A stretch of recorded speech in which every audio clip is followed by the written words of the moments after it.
Welcome. I am known as Aki Tolliver, and I'm an independent researcher of Kushite-Kemetic spiritual science.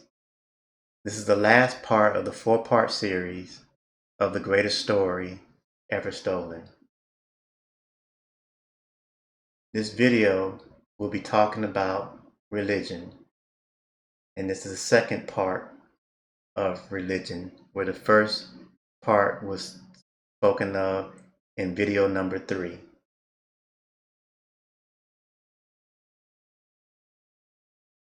Alexander the great general of Greece, conquered Kemet, which is Egypt, by driving out the Persians in 332 BC. It wasn't the first time that Kemet was conquered. Kemet was conquered by the Hyksos, the Hittites, the Assyrians, the Persians, the Greeks, the Romans, and then the Arabs. We choosing to focus on when Rome conquered Egypt because that's when religion started. But you can talk about those other times where Egypt was conquered and give presentations on that as well. But to focus back on Alexander the Great, he was the first one to conquer and then give up the rightful ownership of a nation to another nation, because he was nothing but a conqueror. He wasn't one about ruling nations. So after he conquered Kemet, he went to an oracle in Kemet at one of the temples. And an oracle is one that helps guide you to your future's path. So just like in the movie The Matrix, where Neo went to the oracle, it's the same concept. So the oracle at the time told Alexander the Great what he wasn't wanting to hear. Alexander the Great felt that he should be a god since he conquered the greatest nation on earth, which was Egypt. The oracle said, "You're not a god." So Alexander the Great leaves Kemet and gives Kemet to Rome, specifically General Ptolemy I. So after Rome and is in Egypt making a mess, a lot of the Cometians leave, take their spirituality, and some are left there, but many leave, and they also have the Romans and the Greeks also do away with them and not be in their midst. So they created a city outside of Kemet on the north of Kemet called Alexandria. And at Alexandria was made the capital by the Romans. This is a depiction of Alexandria in Alexandria, Egypt.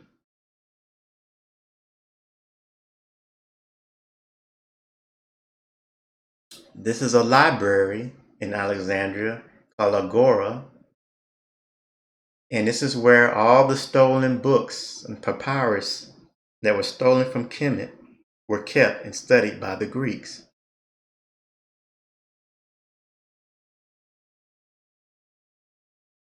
So the Greeks have been studying under Kemet for hundreds of years prior.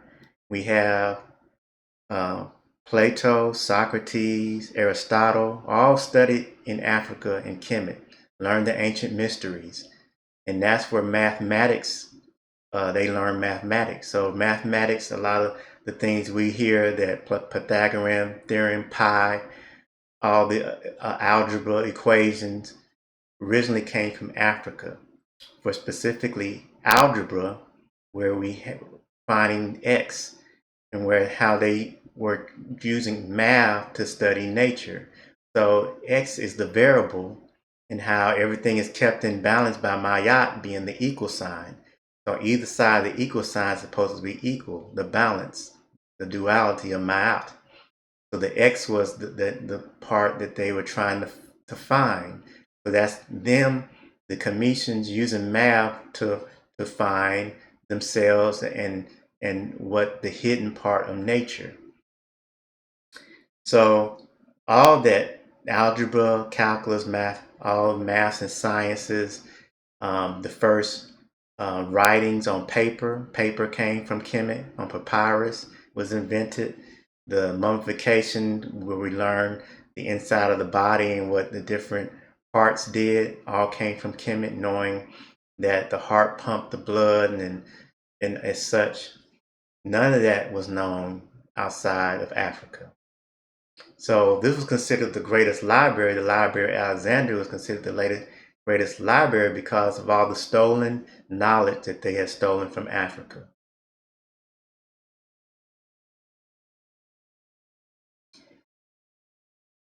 Also, when conquering a people, you have to conquer their mind, just like Dr. John Henry Clarke said. So the Romans made up their own god, and they called him Serapis. They needed the Greeks to help them because the Greeks were knowledgeable in studying under Kemet. And where Kemetians didn't have a god, but the Greeks did. The Greeks created their gods based off the Neteru of Kemet. The Neteru were not gods, they were attributes of nature in the universe. Gods came, and God came from Greeks. So just to get that in the picture, okay? Since no one wanted to worship this god called Serapis, Ptolemy I had since no one wanted to worship Ptolemy himself, just like he was trying to be worshipped, just like Alexander the Great, he had the Greeks create Serapis Christus in 3 BC. And this is a depiction of him. So Serapis, the word consists of two, a sar, which the sar part of Serapis is Ser, and Apis, which is Taurus, the bull. So Asar, being Orion, plus Taurus, the bull, is Asar in the heavens. And that's how they came up with Serapis, which is Asar, Sar, Apis. Here's another depiction of Serapis. So this was worshipped by the first Christians, who were the Coptic Christians, were Greek, and they worshiped this god. This is prior to Jesus. This is who they worshipped. One reason conquered Cometians did not worship Serapis was because he was not born of an immaculate conception. And because they could not capture the spirituality, have the Cometians and the Kushites follow this god, they had to think of something else. So they had a meeting called the Council of Nicaea, where the Roman Emperor of Constantine created Jesus and the Bible. They made Jesus based off the Heru and replaced Serapis with Jesus. So thus, Jesus also replaced Heru. So they wanted the Africans to follow Jesus. This is the church where the Council of Nicaea occurred in Nicaea, Turkey. Notice the 3 windows, which stand for the Trinities. It's in the back there.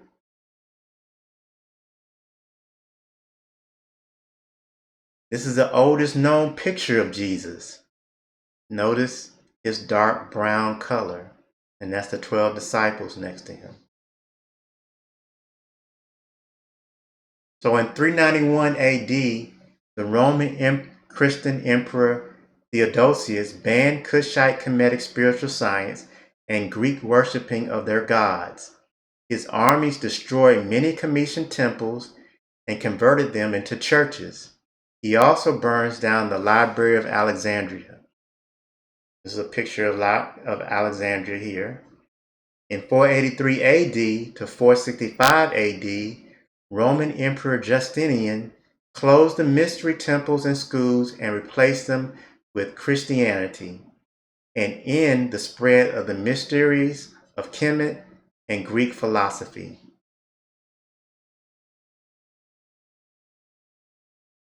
The Coptic Christians who were Greek, who admired the knowledge and spirituality they were learning from Kemet, left Alexandria and built a church even in one of the temples, the great temple in Kemet.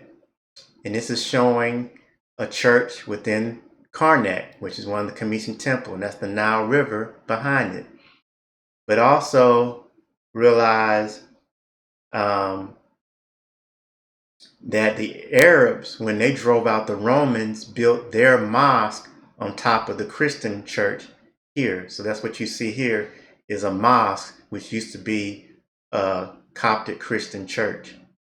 But since we have a nice area view of Karnak, this is considered the Temple of Man, Amen.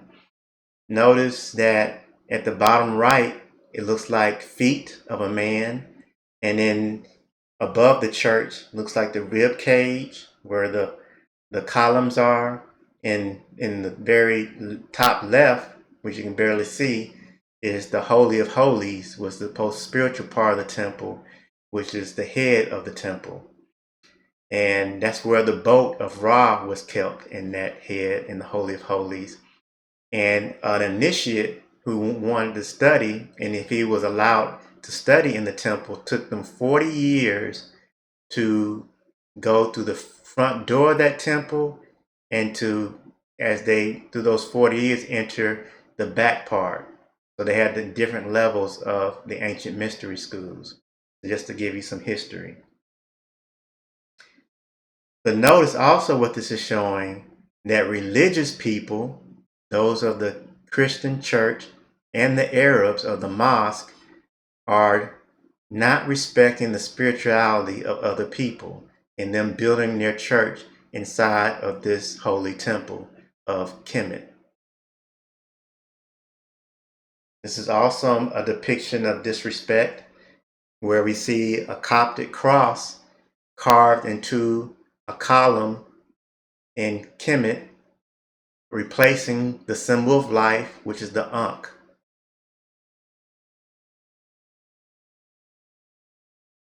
This is a Greek painting. The Greeks who admired the Kemetian culture, the Egyptian culture, showing themselves on the left side here, one depicted as a Sar, and we have Ani, remember the coming forth by day in the first video. He's dressed in white, being led by Anubis.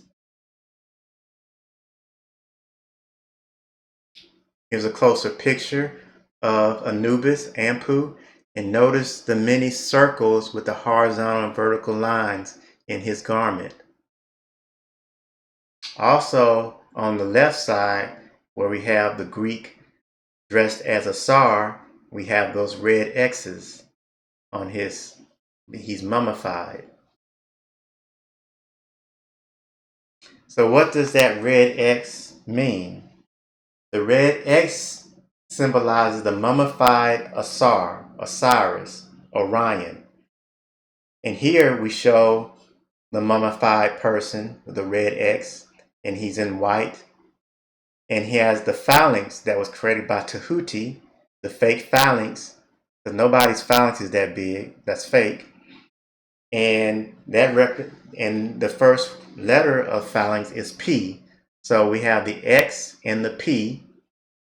And what this symbolizes, one being incorruptible, transcending of the quest for happiness through accomplishments and acquisitions. It's the unshakable peace that obliterates the tensions generated by the animal division of the spirit that we seek to resolve under the guise of happiness.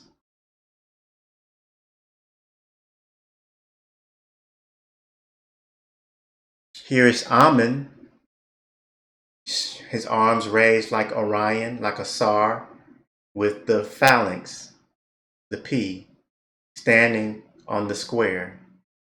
And on the right side there, we see the first versions of the Coptic cross.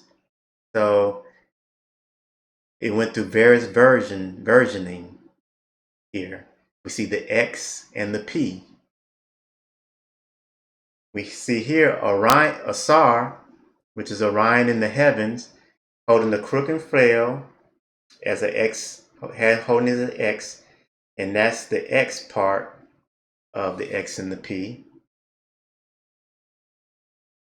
And here's some more versions of the Coptic cross. Notice on the left side, the circle with the X and P in it. And we have the Greek letters Alpha and Omega. We'll get into that later. In the right side is a depiction of the Coptic cross. Notice on the top is an X and a P on the cross. Inside of a church, we notice that we see the constellations, the Zodiac. Why is that? Why is the heavens, the constellations of the bull, Taurus, the eagle, the man, and the lion, along with Pisces, the fish there, the two fish? This is all Zodiac. This is all heaven worship, if you say. But why is this in a church? But notice next to one of the fish, we see the X and the P.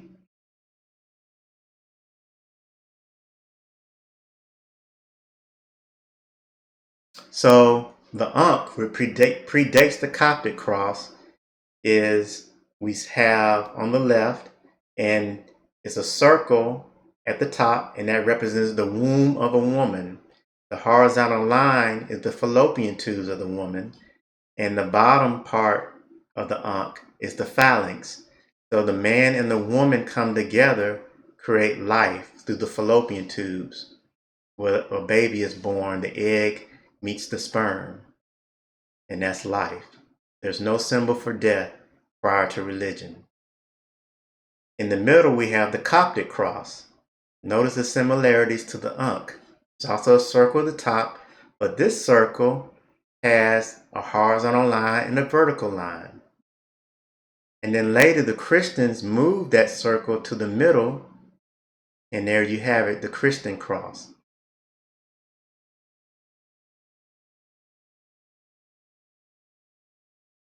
So this is called a tekenu, or an obelisk, and there were a whole lot of them in Kemet.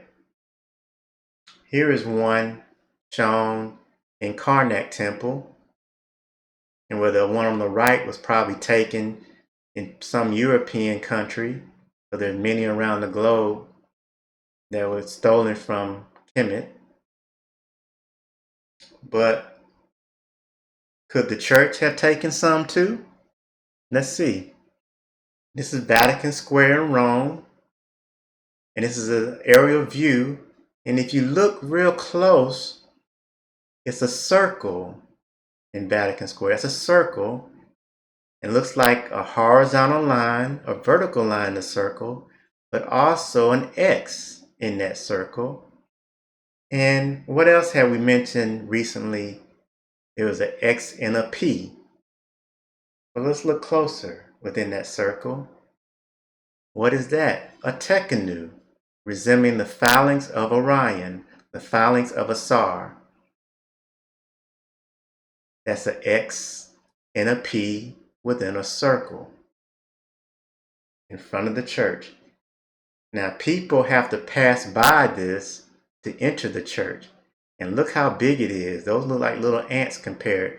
So they want it to be seen, and people actually stand by it numerous times of the year.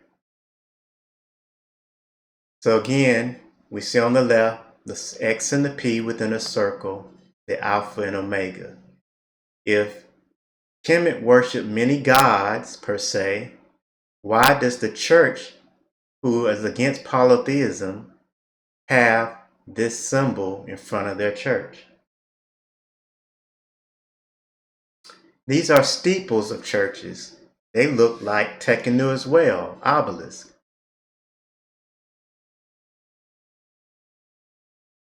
Many churches have these circular windows. This is called a rose window. I believe this resembles the Zodiac. This specific rose window even has 24 sections going around it, the 24 hours of the day. So I believe this represents the Zodiac inside many of our churches. And here's our many churches with the rose window.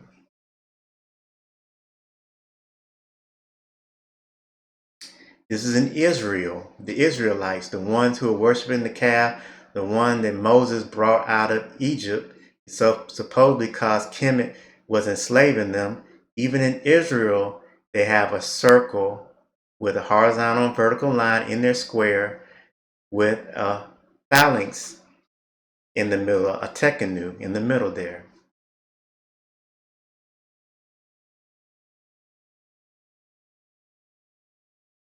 In our nation's capital in Washington, D.C., this is the Washington Monument. This is called a mandorla. A mandorla is a point oval figure used as Jesus Christ or the Virgin Mary in medieval art. Where the circles meet, we have the fish Pisces, the resurrection of Jesus Christ. Also note, in the beginnings of America, there were 13 colonies and became 13 states. And Washington, D.C. was not considered the 14th state. It's not even considered a state to this day. So just as the Vatican City is not considered part of Rome, D.C., Washington, D.C. is not considered part of 50 states. But to go back, there were 13 colonies, just as a SAR was cut up into 14 pieces, and 13 pieces were found, and the 14th piece was the phalanx. So in DC, you have the 14th piece, the phalanx of a SAR.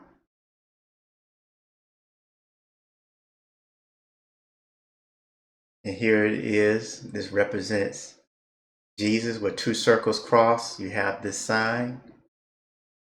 This is in front of a church where we have God within that. And then we have the eagle, lion, the man, and the bull surrounding God. And we turn it, it looks more like the Pisces fish we see on the back of cars where it says Jesus in it. And this is Pisces, the constellation, the fish in the heavens. And if we double it, just like we double the two fish, we have, and turn it upwards, we have I am the Alpha and Omega, resembling the Alpha letter A and the Omega of the Greek alphabet. And Jesus, when he says I am the Alpha Omega, that is true, because Jesus represents the age of Pisces, which goes from 1 AD to 2150 BC. 2150 AD. This is another symbol in the church, IHS. What I believe it represents Isis, Heru, and Set.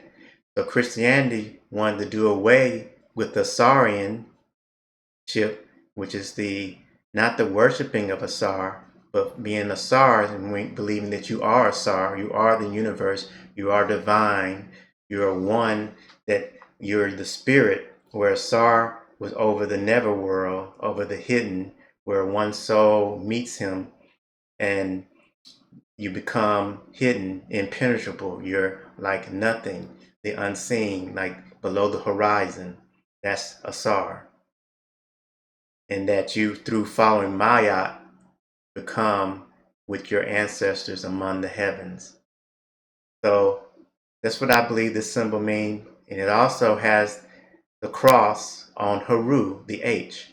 And Heru was replaced by Jesus. And that's Jesus on the cross. And we also see here that they don't show Asar because Christianity dealt away with Asar. So they have Set, his brother, put in his place here.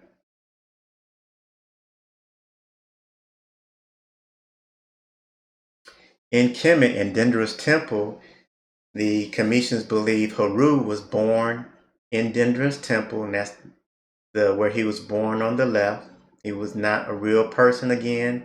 He was not a god, just as Jesus was not a real person, and there's not a God. There is the divine. There is one with the all. They believe in the Big Bang, that everything came from the atom, and then that energy is still creating itself, and we're a part of that. So also see on the right that we have the goat, which is the Sar, goats at the bottom. We have Taurus, the bull, on the right, overlooking Jesus, and we have Mary, and we have the rays of the sun coming through. Okay. We also see a dog there that could be Canis Major. And the three wise men, which aren't shown, are the three stars of Orion.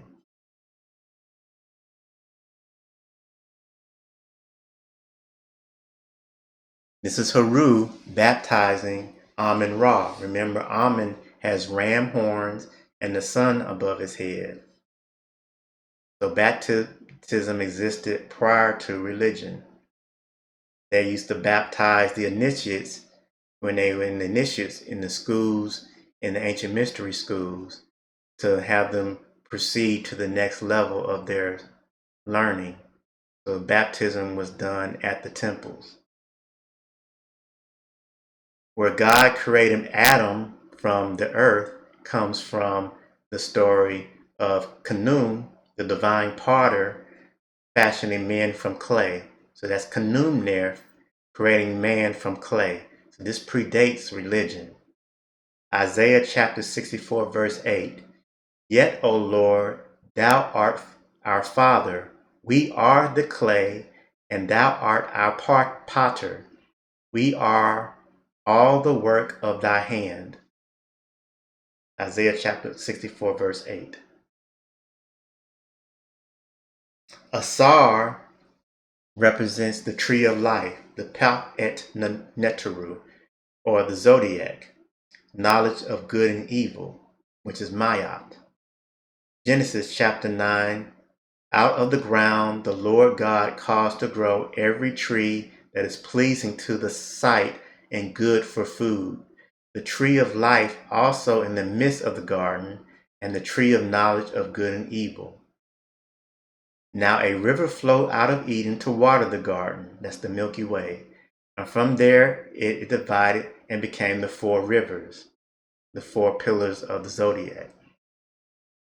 Revelation chapter 22, verse 2. On each side of the river stood the tree of life, bearing 12 crops of fruit, yielding its first fruit every month. And the leaves of the tree are for the healing of the nations. Genesis chapter 3, verse 22. And the Lord God said, the man has now become like one of us, knowing good and evil. He must not be allowed to reach out his hand and take also from the tree of life and eat and live forever. Why would God say something like that? Why would that be in the Bible?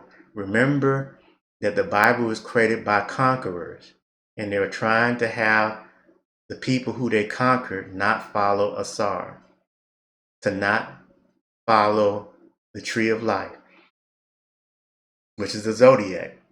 But really, why do they have the Zodiac all within their church? These are questions that one has to ponder.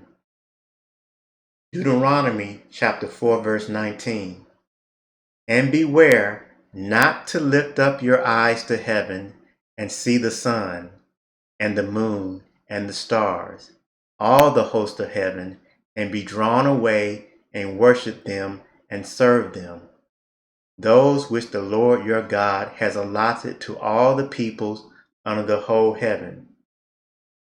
So you're telling the people not to worship or look to the moon or the stars and the heavens, but within your church, you have all these hidden things resembling the constellations and the Zodiac.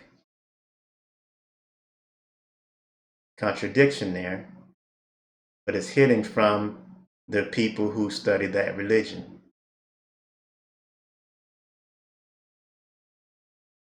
Isaiah chapter 47:13. Thou art wearied in the multitude of thy counsels. Let now the astrologers, the stargazers, the monthly prognosticators stand up and save thee from these things that shall come upon thee. Behold, they shall be as stubble. The fire shall burn them. So the fire should burn the astrologers and the stargazers. They shall not deliver themselves from the power of the flame. There shall not be a coal to warm at, nor fire to sit before it. So the Bible is saying to burn the astrologers and the stargazers. However, you have all this astrology and astronomy cosmologies in your church and in the Bible itself. Roman Christian Emperor Theodosius in the year 391 banned Kushite-Kemetic spiritual science by having Christians not eat of the tree of life, who is a Tsar.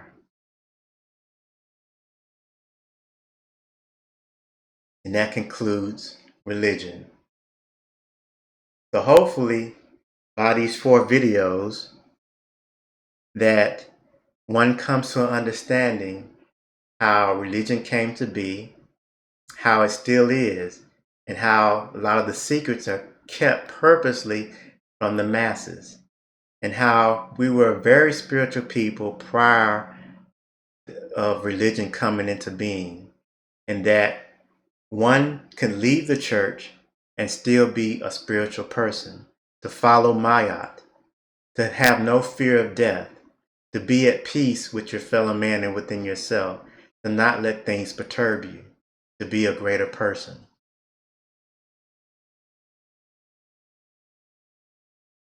So, in conclusion, we talked about spirituality of the ancestors. 200,000 years before religion came into being, we were very spiritual people. We study each other and becoming better people, a better person within ourselves. We had to look at nature, look at the heavens, and apply it to our culture to assist us in feeling that we're one with the all. That there's nothing above us, nothing else above us we have to worship, that we are connected to everything, that the universe is us, within us, and we are the universe. You are the sun, the moon, the tree, the plant, the ant, and the unseen. You are the black part of space that holds those planets together. You are those things we don't understand. You're nothing outside of you that you're not part of. You are divine, just like everything else. And if you see yourself as such, we can become a better people and create a brand new civilization again.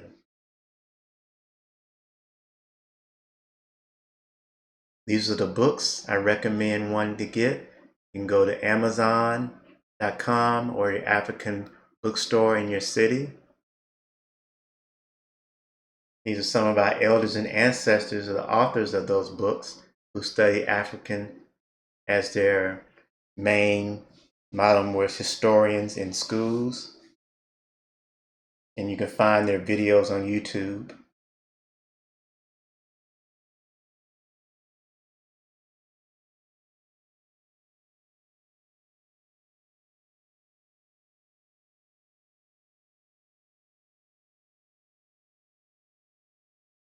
Enlightenment is a destructive process. It has nothing to do with becoming better or being happier. Enlightenment is the crumbling away of untruth. It's seen through the facet of pretense. It's the complete eradication of everything we imagined to be true. Thank you, everyone, and I wish you peace.